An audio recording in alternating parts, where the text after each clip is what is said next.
है खुद अपनी ज़बान में, कुरान कह रहा है खुद अपनी।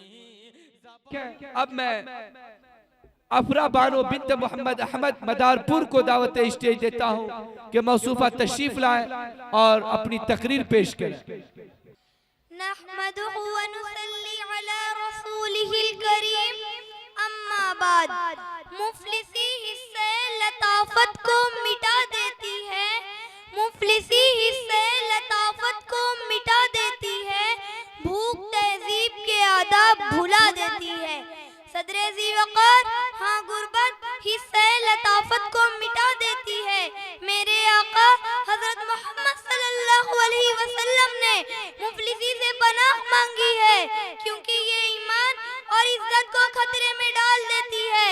मेरी बात गौर से सुने, हर शख्स झूठा हो सकता है, हर शख्स की बात गलत हो सकती है, मगर मेरे आका हजरत मोहम्मद सल्लल्लाहु अलैहि वसल्लम की बात कभी गलत नहीं हो सकती। हाँ हाँ, यकीन नहीं होता है तो देख लीजिए, गंदगी के ढेरों पर बोसीदार मलबूस पोशाक बच्चों को देखिए, जो रोटी के गलीज टुकड़ों को खाकर अपने पेट की आग मिटाने पर मजबूर हैं। फुटपाथों, चौराहों, गलियों, हत्ता की पार्कों में उन जिंदा तस्वीर को देखिए जिनकी उम्र स्कूल जाने की है, मगर वह अपने बूढ़े माँ बाप को 2 वक्त की रोटी खिलाने के लिए दिन भर मजदूरी करते हैं। हुस्ने लताफत जैसे जौहर पैदा करने वाले तमाम अनासिर को इस वक्त जिंदा दरगोर कर दिया जाता है, जब पूरी कौम को भीख मांगने की सरकारी सतह पर तरबियत की जाती है। चंद किलो के अंक के लिए दिन भर कतारों में खड़े रहने वाले, बैंकों के बाहर हर माह 1-1 के लिए लाइन में खड़े रहने वाले शहरी हैं। किस तरह ऐसे लतीफ और नाजुक जज्बात को अपने दिलो दिमाग में जगा दे सकते हैं। जनाबे सद्र, जिस्म गुलाम मगर दिल आजाद हो तो कौम के मुफलिस भी अपनी गुर्बत से निबाह कर लेते हैं, मगर जिस कौम के दिलो दिमाग और ज़हन गुलाम हो तो उस कौम की रूह निकल जाती है। मुफलिसी हिस्से लताफत को मिटा देती है, बशर को बशर की औकात भुला देती है। और उस माँ की जुबानी भी कोई बात सुने, रोज बच्चों को जो भूखा ही सुला देती है। अपनी इज्जत के भरोसे थी जो मजबूत खड़ी, आखिर एक रोज वह सर अपना झुका देती है। उसके दामन पे लगे दाग यही कहते हैं, भूख तहजीब के आदाब मिटा देती है। सदरे अली वक़ार, सर्दियों की ठिठुरती हुई रात, मुंह लपेटे एक मजबूर माँ अपने नामौलूद बच्चे को एक लावारिस बड़े झूले में डाल जाती है। उससे पूछा गया, क्या तुझे तेरी ममता सताएगी नहीं? इस बच्चे की सिसकियां तुझे रुलाएंगी नहीं? इसकी चीखें तेरे कानों से टकराएंगी नहीं? तो कपकपाते हुए होंठों से जब मजबूर माँ ये जवाब देती है, मैं अपने पेट की भूख को बर्दाश्त कर सकती हूँ, लेकिन इस बच्चे का भूख से बिलखना मुझसे देखा ना गया।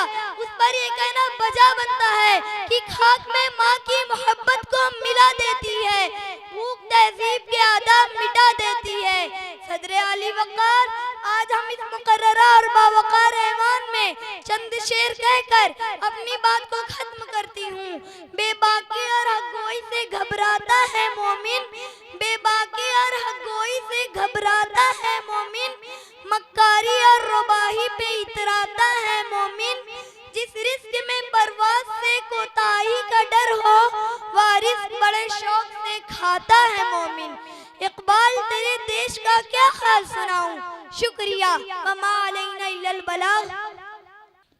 बहुत खूब। मौसूफा अभी आपके सामने तकरीर पेश कर रही थी। जब कोई कौम अपने मुस्तकबिल के बारे में सोचना छोड़ देती है तो यकीनन उनकी शान और शौकत खाक में मिल जाती है।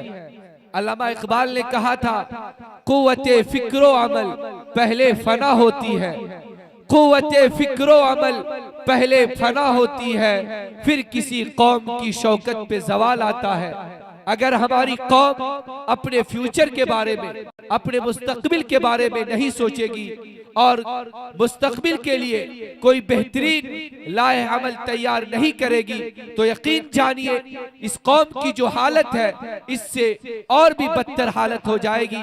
इसलिए जरूरत इस बात की है कि हम अपने इक्तिसादी हालात को भी सही करें, माली हालात को भी सही करें, जायज और बेहतरीन तरीके से माल कमाने की कोशिश करें ताकि भूख जो तहजीब के आदाब को भुला देती है, क्योंकि भूख एक ऐसी चीज है जिसके सामने इंसान एक दिन मजबूर हो जाता है और वो चीज जिसकी हमेशा वो हिफाजत करते हैं आखिर एक दिन उसको सौदा करना पड़ता है। इसलिए जरूरत इस बात की है कि हम जायज तरीके से हलाल माल कमाने की कोशिश करें, यूं ही कमरे में और घर में पड़े न रहें। नौजवानी का दौर है, अभी उम्र है कमाने की, मेहनत करने की। अगर आप मेहनत करेंगे, कमाएंगे तो आप अपने बच्चों को सही तालीम दे सकेंगे, अपने बच्चों को के बेहतरीन मुस्तकबिल को संवार सकेंगे। यह आपकी जिम्मेदारी है।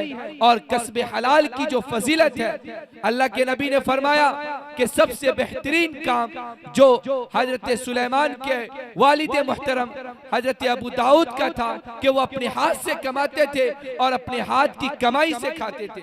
इसलिए मेहनत कीजिए, मेहनत करेंगे तो ये तहजीब जो आदाब को भुला देती है फिर इसके आप शिकार नहीं होंगे।